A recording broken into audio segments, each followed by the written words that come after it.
ভারতের রাজধানী দিল্লিতে ককরোচ জনতা পার্টির লং মার্চ টু পার্লামেন্ট কর্মসূচিকে কেন্দ্র করে সৃষ্টি হয়েছে ব্যাপক উত্তেজনা।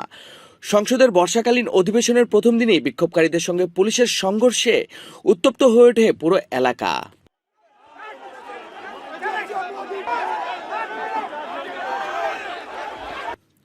সোমবার সকালে ককরোচ জনতা পার্টি বা সিজেপি এর ঘোষিত লং মার্চ টু পার্লামেন্ট পদযাত্রা শুরু হলে আইনশৃঙ্খলা রক্ষাকারী বাহিনী তাদের অগ্রযাত্রায় বাধা দেয়।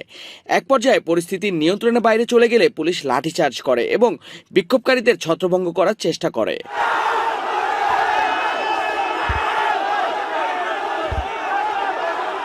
এর আগে দিল্লি পুলিশ এই কর্মসূচির ওপর নিষেধাজ্ঞা জারি করেছিল।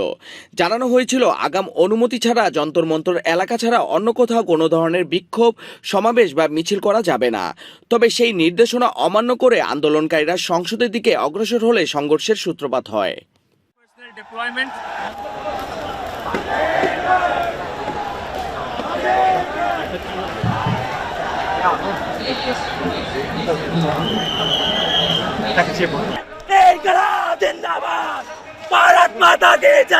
পরিস্থিতি আরো জটিল হয়ে ওঠায় রাজধানীর 5টি গুরুত্বপূর্ণ মেট্রো স্টেশন বন্ধ ঘোষণা করা হয়। নিরাপত্তার স্বার্থে এসব স্টেশনে যাত্রী ওঠানামা এবং ট্রেন চলাচলে বিধিনিষেধ আরোপ করা হয়।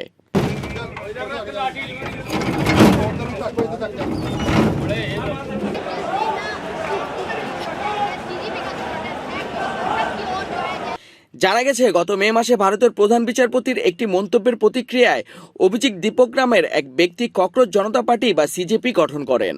অল্প সময়ের মধ্যে দলটি সামাজিক যোগাযোগ মাধ্যমে ব্যাপক আলোচনায় আসে এবং বিভিন্ন বিরোধী রাজনৈতিক দল, শিল্পী ও নাগরিক সমাজের একটি অংশের সমর্থন পায়।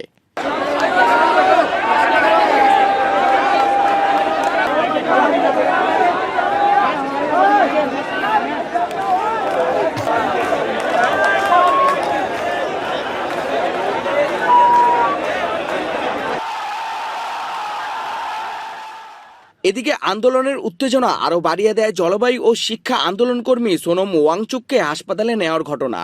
অনশনরত অবস্থায় তাকে পুলিশ হাসপাতালে ভর্তি করানোর পর থেকে আন্দোলনকারীদের মধ্যে ক্ষোভ বাড়তে থাকে। সব মিলিয়ে লং মার্চ টু পার্লামেন্ট কর্মসূচিকে কেন্দ্র করে দিল্লিতে তৈরি হয়েছে টানটান উত্তেজনা।